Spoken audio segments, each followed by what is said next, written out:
Now that I have finished episode 5 and really looking at it in depth, I wanted to sit down and sort of discuss some of the more interesting factoids. Now, I may have to take about 2 videos to cover all this stuff, but I wanted to take the opportunity to sort of sit down and analyze a few things.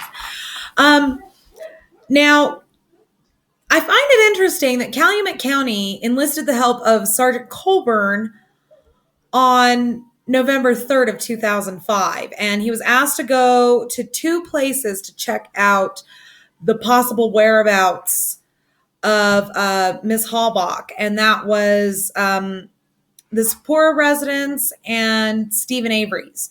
And yet, Sergeant Colburn only went to one spot. Anybody know where that was? Anybody? Colburn? You want to, no speaking up for yourself? Yeah, fucking figures. He only went to Stephen Avery's. That's the only place he went. Then Lieutenant Link calls Calumet about the missing person and offers to get involved in the investigation. Why? Up until then, it was presumed that she was just missing, and it was only when the Avery salvage yard was brought into the equation that Manitowoc County decided that it wanted to have anything to do with this. And I find it really interesting that, Detective Jacobs says once they found the vehicle on the 5th, do we have Avery in custody? Why would you? This is 30 minutes after the car is found. Why the fuck would you have him in custody? Come on. If that's not damning evidence right there, I don't know what is. Now, I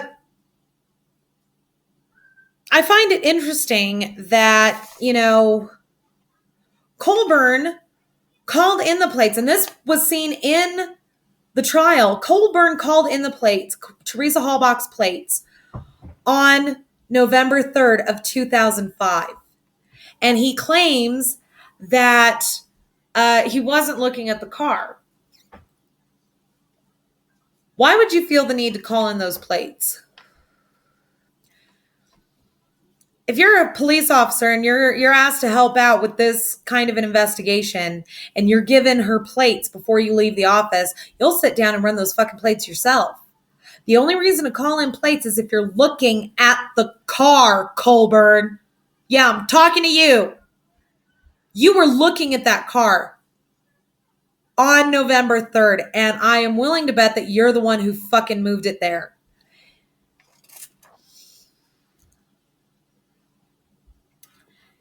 That car was not found until November 5th officially. Where did you get that plate number, really?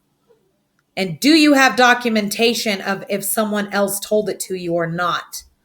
Because if you don't have documentation, you're suspect. I don't trust you.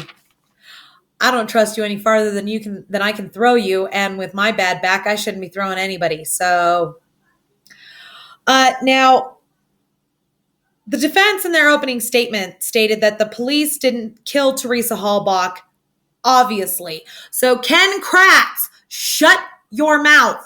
No one's saying that Manitowoc County killed Teresa Hallbach. Okay? Are we done? Are we done with this stupid shit? But he does say whoever did exploited that tunnel vision skillfully. To be quite honest, counsel, I don't think that anybody really needed to do it all that skillfully. All they needed was a couple of breadcrumbs and they filled in the rest of that damn loaf. Because all that they really had was the car and the bone fragments, and then they filled in the rest. They obviously planted the rest of that evidence. And anybody who says that they didn't plant the evidence is fucking blind. Because I'm sorry, but there's just too many questions surrounding that evidence for anybody to say, no, that it's not possible that that was planted. No, it is possible that it was planted. Therefore, it is suspect. Therefore, it is inadmissible in court. Therefore, it is circumstantial. Now, On November 9th, Stephen Avery was arrested, and he's being questioned. And he states that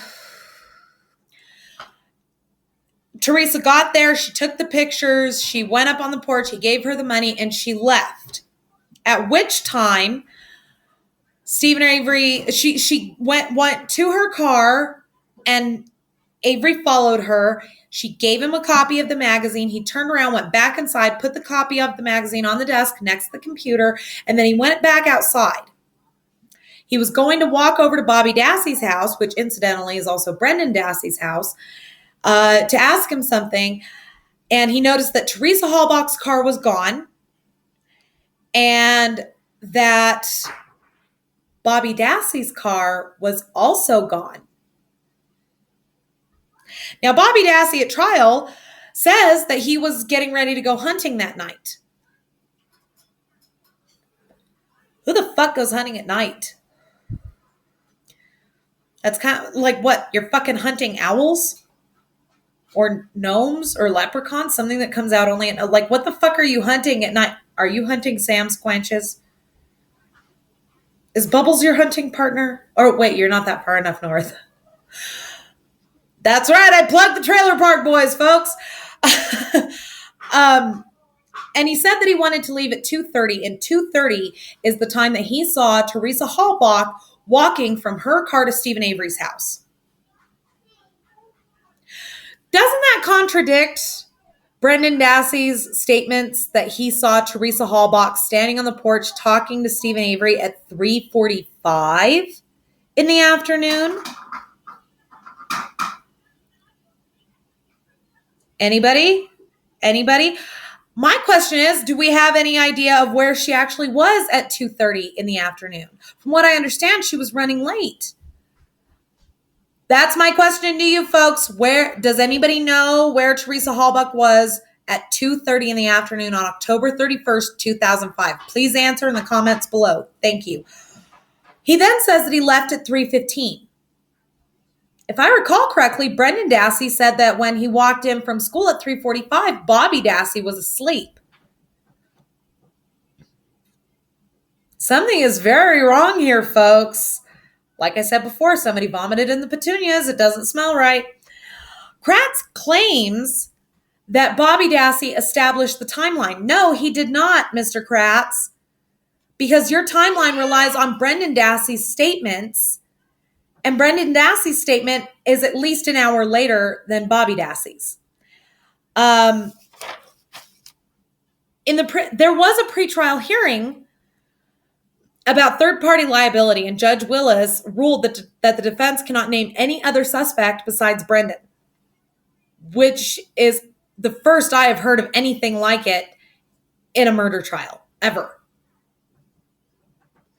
The defense is allowed to name other possible suspects. The fact that they were suppressed from doing so is suspicious to me. That doesn't make any sense, folks. Now, we're going to get into the remainder of the 5th episode in my very next video. If you have any thoughts, answers to any of my questions, or anything of that nature, please comment below, and we'll see you next video. Thanks, folks.